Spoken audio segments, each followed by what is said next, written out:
J'étais son employé. Pendant 3 ans. 3 longues années à courber l'échine, à dire « oui » quand je pensais un non, à supporter ses remarques glaciales, ses humiliations voilées de professionnalisme, ses talons qui claquaient dans le couloir comme des gifles silencieuses. Elle s'appelait Inès Delcourt. Directrice marketing d'une grande firme parisienne. Élégante, autoritaire, redoutée. Elle n'élevait jamais la voix. Elle n'avait pas besoin. Son regard suffisait à réduire un homme au silence. Moi, j'étais assistant. Je ramenais les cafés, j'imprimais les dossiers, je corrigeais les fautes dans les PowerPoint à minuit. J'étais discret, ponctuel, poli, invisible. Et c'est ce qu'elle aimait chez moi. L'absence de défi. L'absence de bruit. J'étais pratique. Jetable. Je me souviens de la première fois où elle m'a ignoré en réunion, alors que j'avais proposé une idée brillante. Elle avait pris un instant pour lever les yeux, m'avait regardé comme on regarde un objet déplacé, puis avait continué sa phrase. Sans un mot. Sans même un froncement de sourcils. C'était sa force. Vous faire sentir que vous ne méritez même pas la colère. Juste le néant. J'aurais pu partir. Mais je suis resté. Pas par faiblesse. Par stratégie. J'ai compris très tôt qu'elle ne voyait que les hiérarchies. Elle pensait que le monde était un jeu de chaises musicales où seules les femmes puissantes survivent. Ce qu'elle ignorait, c'est que j'avais un plan. Et que chaque humiliation qu'elle m'offrait était une brique de plus dans le palais que je construisais en secret. Je suis parti un matin sans prévenir. J'ai laissé mon badge sur son bureau, avec un post-it, merci pour la leçon. Elle n'a pas répondu. Elle n'en avait pas besoin. Je n'étais qu'un pion de plus qui tombait. Ce qu'elle ignorait, c'est que j'avais monté ma propre boîte. Une start-up modeste au départ. Puis un financement. Puis un partenariat. Puis un rachat. Mon projet? Révolutionner la data marketing. Un truc technique, complexe, qui n'intéressait pas les gens comme elle, les belles présentations, les phrases creuses et les campagnes qui coûtent un bras pour vendre du vent. Moi, je voulais du concret. Du résultat. 3 ans plus tard, j'étais CEO d'une entreprise qui valait 10 fois celle où elle travaillait encore. Ironie du sort, c'est elle qui m'a recontacté. Par LinkedIn. Son message était froid, poli, vide d'âme comme toujours, bonjour. Nous cherchons des partenaires pour un projet digital. Seriez-vous disponible pour un échange? J'ai souri. J'ai accepté. Réunion prévue dans un grand hôtel parisien. J'ai réservé la salle. J'ai exigé que ce soit elle qui vienne. Elle est arrivée à l'heure, bien sûr.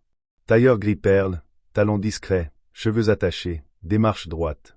Elle ne m'a pas reconnu tout de suite. Mon nom sur l'agenda, Maximel. Je l'ai laissé parler. Se présenter. Pitcher. Sa voix était posée. Son regard contrôlait la pièce. Jusqu'à ce que je parle. Un mot. Puis 2. Elle a levé les yeux. Et là, je l'ai vu la peur très vite effacée. Elle a souri. Un sourire tendu, professionnel. Maxime? Tu as bien évolué. J'ai hoché la tête. Elle s'est rattrapée. Elle a fait semblant d'être heureuse. De me féliciter. Mais je savais. Elle se souvenait de tout et chaque souvenir devait brûler. Je lui ai proposé un partenariat. Très avantageux pour elle. En apparence. Mais avec des clauses qu'elle ne lirait pas, aveuglée par l'opportunité. Des clauses qui me donnaient, petit à petit, le contrôle de son département. Puis de son poste. Elle a signé. Trop vite et trop pressée de briller. 3 mois plus tard, c'était officiel. Le rachat. L'intégration. Les changements de structure. Un audit. Des suppressions de postes. Et puis, une réunion finale. Celle où tout a basculé. Elle est entrée dans la salle de conférence, un peu en avance. Comme toujours. Je l'attendais déjà. Derrière la table. Détendue. En costume sur mesure. Son regard a balayé la pièce. Puis s'est figé sur moi. Cette fois, elle savait. Elle comprenait. Elle devinait ce que cette réunion signifiait. J'ai pris la parole calmement. Pas de colère. Pas de revanche dans la voix. Juste des faits. Son poste supprimé. Mais une offre de reclassement.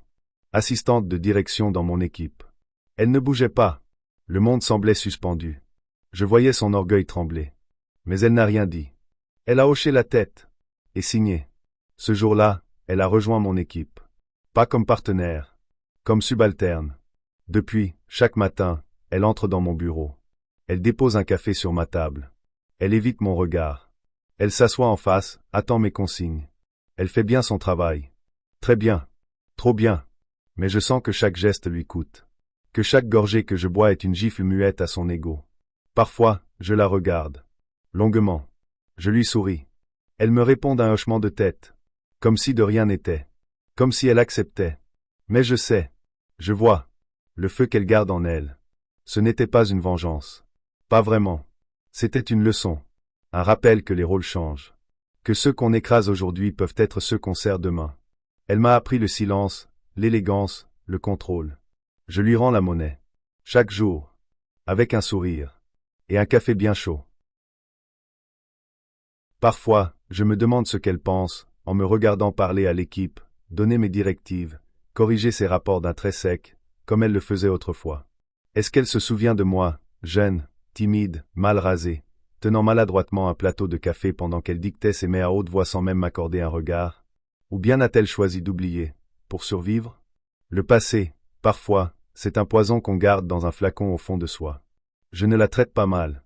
Jamais. Je suis courtois, professionnel, même protecteur aux yeux des autres. Mais elle sait. Elle sent que chaque détail de ma posture, chaque pause dans mes phrases, chaque silence que je laisse planer entre deux consignes est une épine, discrète, douloureuse, glissée sous ses ongles vernis. Elle ne parle jamais du passé. Jamais un mot sur nos anciens rôles. Elle joue à la perfection la nouvelle partition. Elle exécute, prend des notes, répond bien reçu Maxime comme si cela avait toujours été son rôle. Mais un jour, je suis entré dans le bureau qu'elle occupe maintenant, un bureau plus petit, excentré, autrefois utilisé pour le stockage des classeurs. Elle ne m'avait pas entendu venir. Et je l'ai surprise devant une photo. Une photo encadrée, posée là. Une où elle souriait, entourée de l'ancienne équipe marketing. Et au fond, flou, mal cadré, j'étais là. Plateau en main. Regard fuyant. Elle m'a vu. A refermé le cadre d'un geste rapide. Mais trop tard. Je savais qu'elle l'avait gardé. Pas pour la nostalgie. Mais peut-être pour la rage. C'est ça le plus étrange. Je n'éprouve plus de haine. Ce que je ressens en la voyant, ce n'est pas de la vengeance accomplie. C'est un calme étrange. Comme si j'avais réparé quelque chose en moi. Redressé une colonne tordue. J'ai cessé de me sentir petit. Je suis devenu quelqu'un. Non pas pour la détruire, mais pour m'en libérer. Et elle? Elle vit désormais dans le passé inversé. Elle descend les marches qu'elle m'a obligé à monter seule. Lentement. Sans se plaindre. Sans un mot. C'est ça, le plus grand retournement. Elle m'a appris la soumission. Je lui enseigne aujourd'hui la dignité en silence. Un vendredi soir, je l'ai invitée à rester un peu. Juste nous deux, salle de réunion. Prétexte, préparation d'un séminaire important. Elle a accepté. Évidemment. Elle n'a pas le choix. Elle est arrivée en tailleur noir. Sans maquillage. Fatiguée, mais droite. Devant elle, j'ai posé un dossier. Vide. Elle a compris. Ce n'était pas pour le travail. C'était pour parler. Enfin. Elle m'a regardé. Droit dans les yeux. Comme avant. Mais sans le mépris. Sans la hauteur. Elle a dit. Tu veux que je m'excuse, c'est ça? J'ai souri. Non. Je veux juste savoir si tu regrettes. Un silence. Puis. Je ne regrette rien. Mais je reconnais que je n'ai pas su voir certaines choses. Elle parlait doucement. C'était la première fois que sa voix tremblait. Tu étais brillant, Maxime. Mais invisible. Et j'ai appris à ignorer les invisibles. Je me suis levé.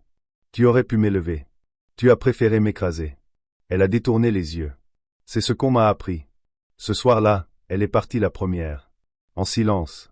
Mais en moi, quelque chose avait changé. Ce n'était plus elle contre moi. C'était elle face à elle-même. Depuis ce jour, je ne lui fais plus servir le café. C'est moi qui le prépare. Je le pose devant elle, certains matins, sans un mot. Elle l'accepte, toujours. Elle le boit, lentement. Sans me remercier. Mais je vois dans ses yeux qu'elle comprend. Que le cycle est terminé. Et qu'il n'y a plus de dette. Seulement deux êtres, marqués par les années, par l'orgueil, par les erreurs, qui continuent d'avancer. Je n'étais que son employé. Et aujourd'hui, elle me sert le café, parfois en silence, parfois d'un regard. Mais au fond, ce n'est pas le café qui compte. C'est le renversement. L'écho. La mémoire du pouvoir qui circule, s'inverse, puis s'efface. Et maintenant, nous sommes deux fantômes d'un passé inversé, jouant à faire semblant que le présent est neutre. Mais au fond, nous savons tous les deux que rien ne l'est jamais vraiment.